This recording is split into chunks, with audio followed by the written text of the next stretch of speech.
Bonjour à tous, c'est Finwave, j'espère que vous allez bien, que vous êtes prêts pour un nouvel épisode de Flash Markets, votre point hebdomadaire pour prendre la température du marché en une dizaine de minutes. Dans ce format, on explore les mouvements clés des marchés boursiers pour que vous puissiez tout simplement être au plus proche de l'info et puis prendre les bonnes décisions. Allez, c'est parti, on commence par le marché US. Alors cette semaine, le SP500, il a commencé par une chute, comme on le voit ici. Et puis après, il nous a proposé un rebond. On s'en rappelle, la semaine dernière, suite aux annonces d'augmentation des tarifs, les marchés ils se sont écroulés et il y a des entreprises qui en ont justement fortement souffert. Notamment Apple, qui a énormément souffert des annonces de Trump qui se sont passées les semaines dernières parce que Apple produit énormément en Chine. Comme vous pouvez le voir sur l'action Apple, sur son cours, effectivement, depuis à peu près février, boum, on s'est pris un moins 32%, ce qui est significatif quand même et beaucoup plus élevé que la baisse qu'on a remarquée sur le SP500 depuis les annonces de Trump et le début de la guerre commerciale. On s'en rappelle, le but de ces mesures pour Trump, c'est de réduire le déficit commercial des États-Unis en forçant du coup les entreprises à produire beaucoup plus sur le sol américain. Mais la stratégie de Trump, elle a plutôt l'air de se retourner contre lui récemment et son administration. Comme on le voit par exemple ici sur un fonds qui est investi en obligations d'État américaines, on remarque qu'il y a eu des ventes massives depuis que Donald Trump a mis en place ses tarifs douaniers. Et ça s'explique tout simplement par le fait que les investisseurs qui détenaient des obligations américaines, donc de l'État américain, ce qu'on appelle les Treasury Bonds, eh bien, ils requièrent maintenant beaucoup plus de rendement pour le risque perçu, parce que pour eux, l'économie américaine est en risque de faillite beaucoup plus élevé. Et donc, ils vont vendre leurs obligations actuelles, qui sont à un taux d'intérêt qui est beaucoup moins élevé, pour justement en racheter à des taux d'intérêt qui sont beaucoup plus intéressants et qui sont ajustés par rapport à la situation économique des États-Unis. Donc, naturellement, on le remarque ici, les taux d'intérêt sur des obligations d'État américaines à 10 ans, eh bien, ils ont absolument explosé. Ils ont pris plus 18% récemment. Donc voilà, les investisseurs estiment que l'économie américaine est beaucoup moins prometteuse qu'auparavant, à cause de ce que Trump a mis en place. Et donc mécaniquement, à nouveau, on observe, comme la semaine dernière, une augmentation de la valeur de l'euro, par exemple, par rapport au dollar. Là, on voit que c'est très vertical. Une augmentation également du yen par rapport au dollar. Et si on regarde le dollar versus toutes les autres monnaies principales, donc l'index du dollar, à nouveau, depuis le début de la semaine, on entame une baisse significative de sa valeur. Donc c'est pas uniquement face à l'euro et face au yen que le dollar baisse, mais face globalement à toutes les monnaies courantes qu'on connaît dans le monde. Donc que ce soit sur les taux d'intérêt des obligations américaines à 10 ans, que ce soit sur les ventes des obligations américaines précédentes, et puis également sur la valorisation du dollar par rapport aux autres monnaies, on a tous les indicateurs ici d'une économie qui souffre, qui perd la confiance des investisseurs internationaux, et ça mécaniquement ça a un impact sur le prix du SP500 qui donc a fort chuté depuis février. Et en fait, il faut absolument pas oublier que une très grande partie des Américains ont un fonds de pension, un fonds de retraite finalement, qui est directement relié à la performance des marchés boursiers. Donc face finalement à tous ces éléments dangereux économiquement qu'on vient de mentionner là ensemble, Trump il a rétro-pédalé, il a mis en pause l'application de ses droits de douane astronomiques, et du coup c'est ce qui a provoqué justement ce rebond là très court terme qu'on voit ici sur la courbe du SP500, parce que le marché a pris ça comme une bonne nouvelle. Moi je vous invite quand même à faire attention. Pour moi, on n'est pas du tout sur la fin d'une chute. Je suis pas du tout convaincu, en tout cas, si vraiment on est dans un marché baissier important, que ce soit la fin. Parce que comme on peut le voir sur des exemples précédents, comme le marché baissier de 2022, qu'on remarque ici, on a vraiment régulièrement des baisses, puis des rebonds, des baisses, puis des rebonds, jusqu'à atteindre le plus bas du marché baissier. Donc ça, c'était en 2022, mais on peut le retrouver également sur des crises précédentes. Là, ici, c'était la crise des subprimes. C'est important de regarder ce qui s'est passé précédemment. Là, à nouveau, on a des grosses jambes baissières, puis des rebonds. On baisse à nouveau, un petit rebond, etc. Donc là, ce qu'on voit actuellement sur le prix du SP500, c'est justement un rebond, effectivement. On a eu un tout petit rebond là. Là, on a un rebond assez conséquent. Mais ça ne veut pas dire que ça va s'arrêter ici, d'accord ? Ça, c'est très important de le prendre en compte. On a quand même un RSI aussi qui est sur une zone de survente, donc ça commence à être des niveaux très intéressants. Mais personnellement, je suis pas du tout convaincu que la baisse soit terminée. D'autant plus que, en général, ces bear markets, ces marchés baissiers, ils ne durent pas, je sais pas, quelques semaines.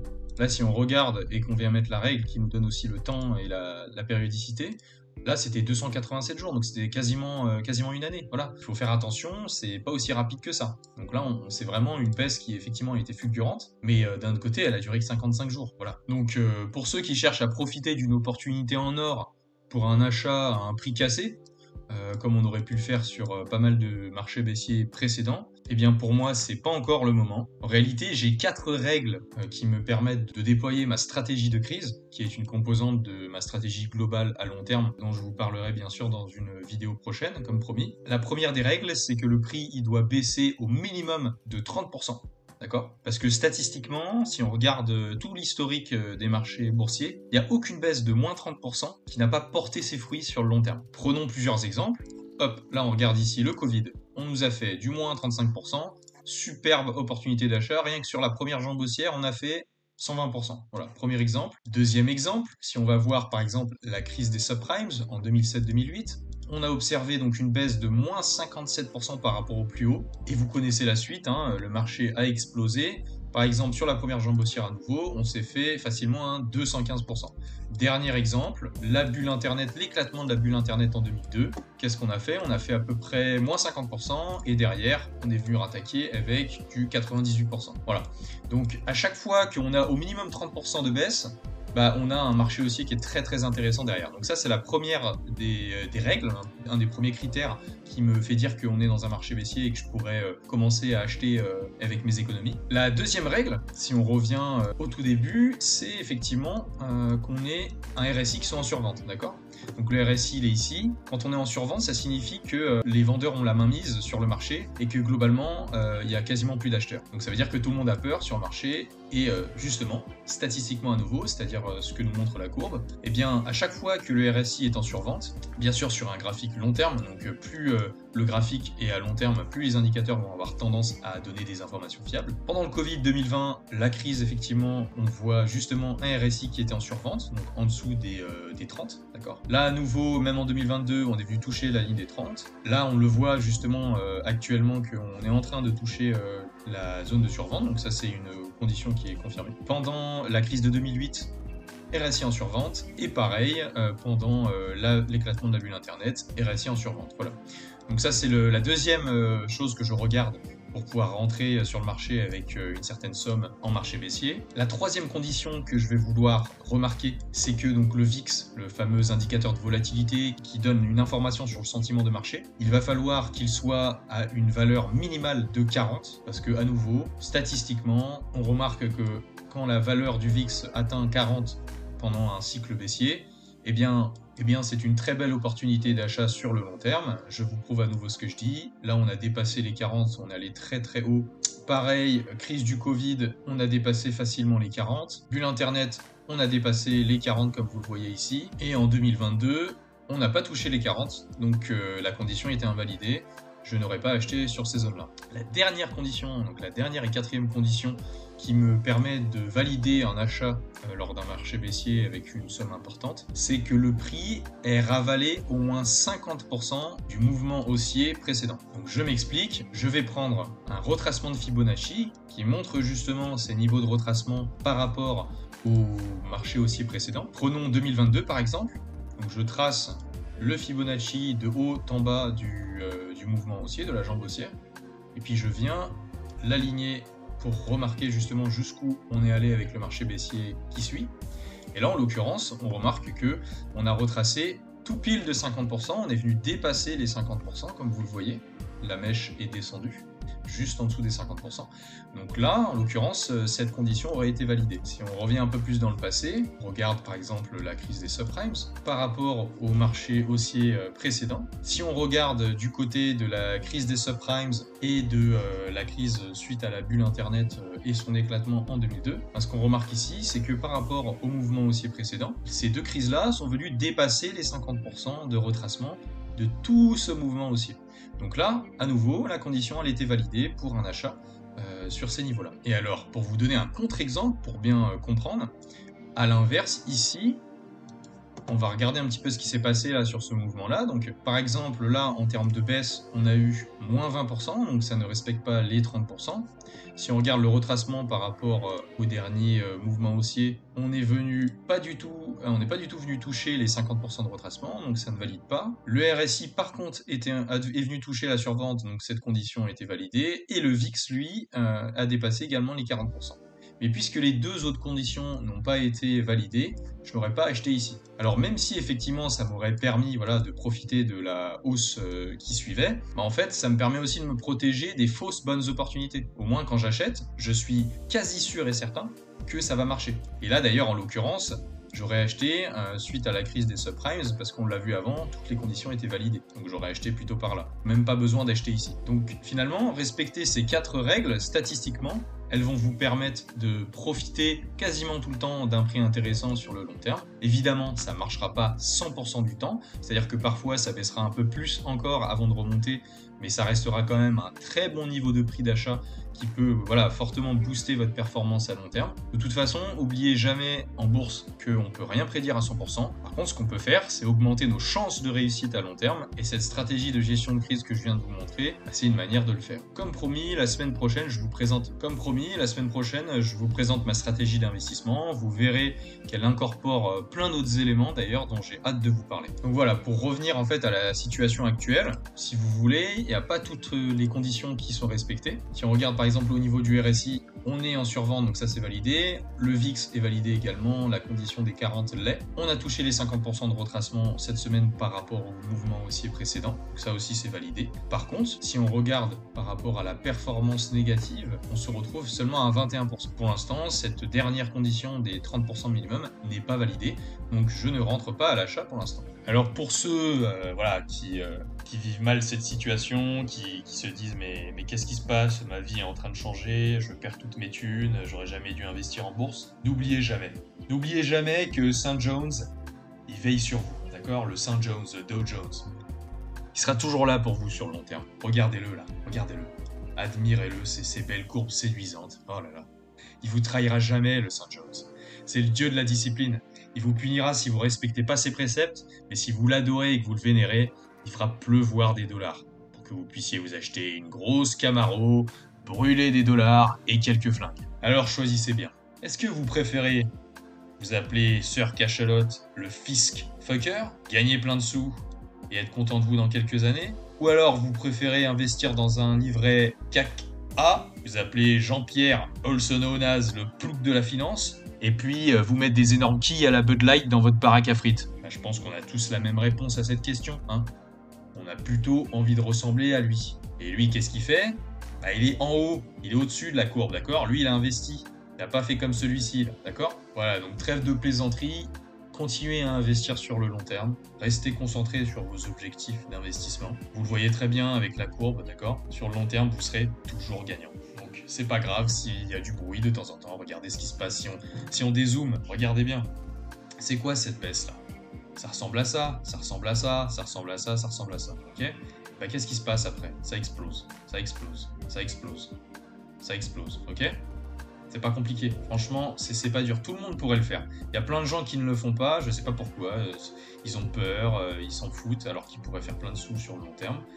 Mais voilà, l'objectif, il reste le même, le marché, il reste le même, les entreprises, elles restent les mêmes.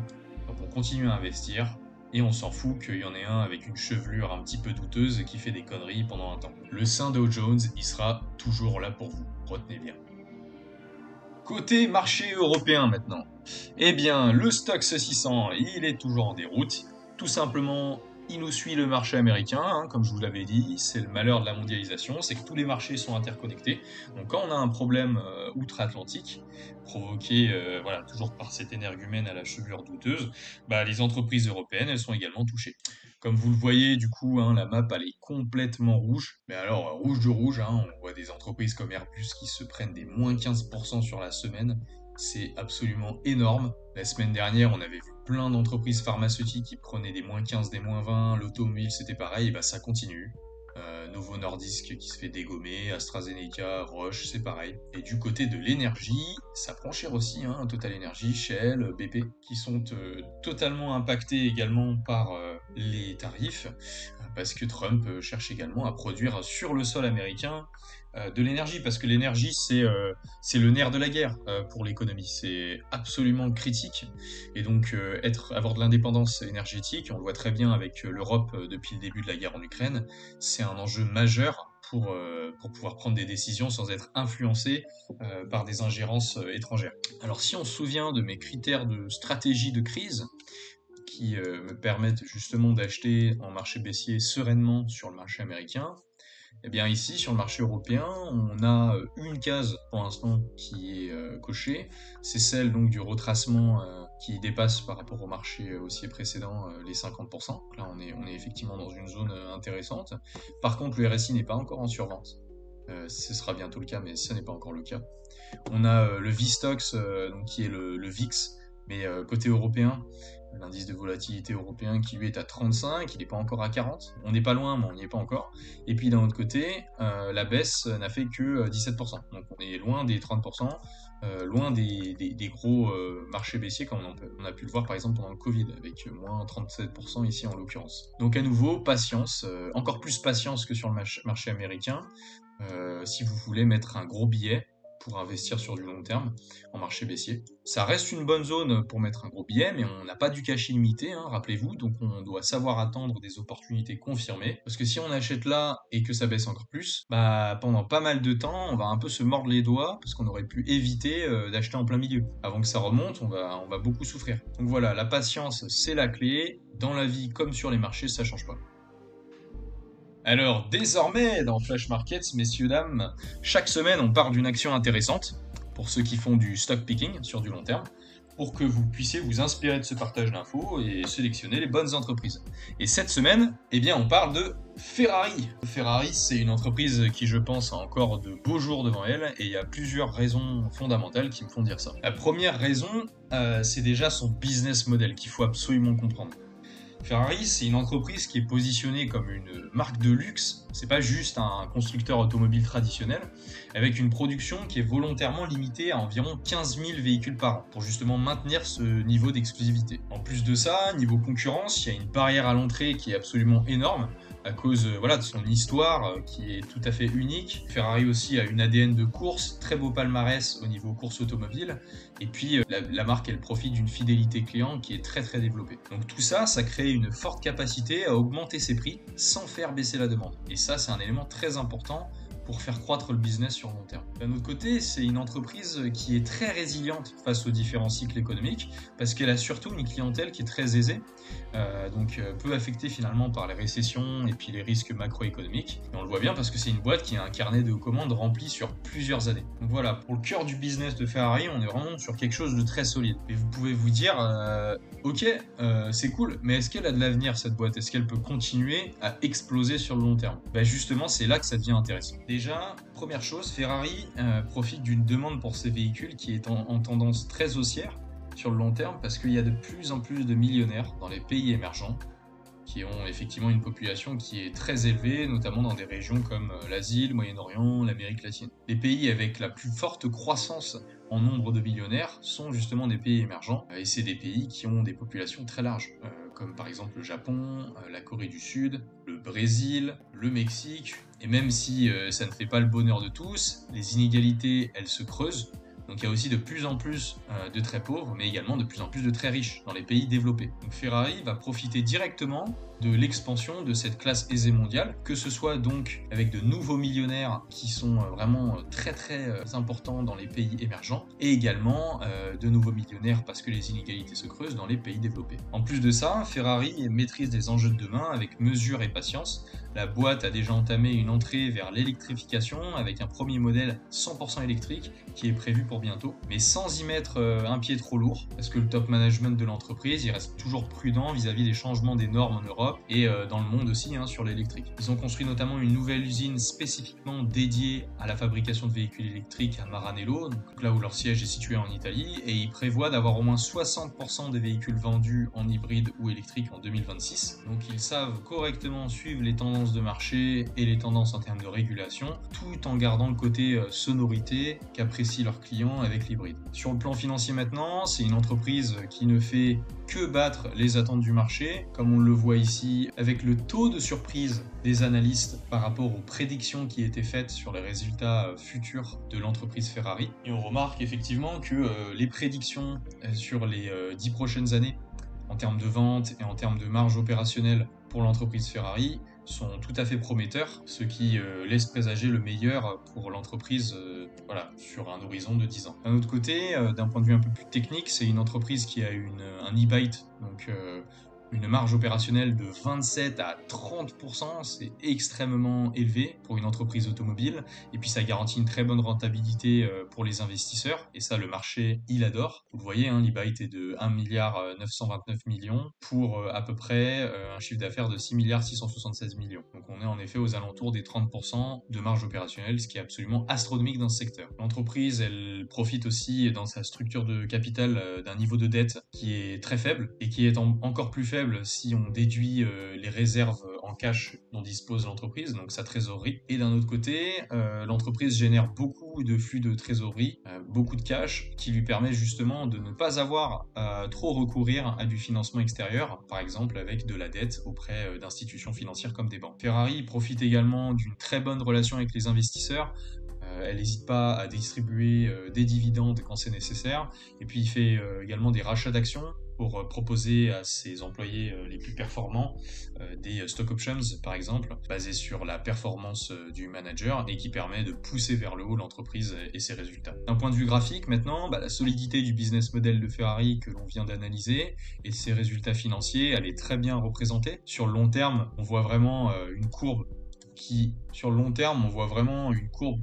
prend de la valeur, certes, mais de manière régulière, de manière graduelle, et donc ça c'est très bon signe. C'est ce qu'on cherche en stock picking sur du long terme graphiquement. On veut des actions qui prennent de la valeur régulièrement et qui ne subissent des chutes que lorsque le marché entier subit des chutes. C'est-à-dire finalement des baisses sur la valeur de l'action qui sont dues à des événements macroéconomiques et pas forcément des événements liés à l'entreprise et à son environnement très proche, donc microéconomique. Et on le voit très bien ici, globalement elle n'a aucun retracement extrêmement élevé qui ne sont pas dus à des baisses du marché en général. Par exemple ici c'était le marché baissier de 2022. Voilà, donc ça c'était un marché baissier qui s'est mis en place sur absolument tout le marché européen. À nouveau récemment, ça c'est donc la crise des tarifs que l'on connaît aujourd'hui, donc ce n'est pas lié au business en lui-même de Ferrari. Alors vous allez peut-être me dire, oui ok, t'es sympa Finwave, mais comment est-ce qu'on fait pour repérer à nouveau ce genre de courbe? Moi je sais pas différencier une action d'une autre. Et je vais justement prendre un contre-exemple pour montrer ce qu'il ne faut absolument pas rechercher en stock picking graphiquement. On va prendre Stellantis, et là ce qu'on voit effectivement sur le long terme, c'est qu'on a une courbe qui est beaucoup plus dégueulasse. Voilà, il n'y a pas de tendance claire, ça monte super fort, ça baisse super fort, ça monte super fort, ça baisse super fort, et c'est pas que des baisses qui sont liées à des baisses du marché en général, c'est-à-dire le marché européen au sens large. Si par contre je cherche des exemples qui viennent confirmer le genre de pattern graphique que nous présentait Ferrari, eh bien on aurait en très bon exemple McDonald's. McDonald's, à nouveau, on remarque ce même pattern que Ferrari, c'est-à-dire que on a une augmentation très stable sur le long terme, exponentielle comme on le voit, et des baisses qui sont globalement plutôt liées à des baisses de marché conséquentes. Et on a des retracements du cours de l'action qui sont liés plutôt à des retracements généraux du marché dans son ensemble. Un autre très bon exemple de pattern graphique qu'on recherche, ça va être Coca-Cola aussi. Coca-Cola c'est pareil. Coca-Cola, à nouveau, c'est une augmentation qui d'ailleurs est même très très exponentielle là, mais une augmentation qui est graduelle et qui est régulière, constante sur le long terme. Ça, c'est des entreprises qu'on va vouloir rechercher en stock picking, qui vont nous apporter de la valeur sur le long terme si on cherche juste à faire croître notre patrimoine sans se la jouer un peu trop trader. Donc voilà, on évite ça là. Ça c'est du YOLO et ça c'est Ça, c'est beaucoup trop risqué, sauf si vous arrivez à savoir quand est-ce qu'il faut vendre ici et quand est-ce qu'il faut acheter là. C'est possible, mais personnellement, je trouve ça assez compliqué. Moi, j'ai pas de boule de cristal. Par contre, là, je peux me baser sur des éléments concrets. Je sais que l'entreprise, elle a un très bon business model et que sur le long terme, elle délivre de la performance. Pareil pour Coca-Cola, comme je vous ai pris cet exemple. Et puis, bien sûr, un autre exemple, ici, c'était cette semaine Ferrari. On retrouve à nouveau donc ce pattern graphique qui nous intéresse sur le long terme en stock picking. Voilà, c'est tout pour aujourd'hui. J'espère que cette vidéo vous a plu. Abonnez-vous pour bien suivre les prochaines. Dites-moi aussi en commentaire comment vous gérez cette crise sur les marchés et quelle est votre stratégie.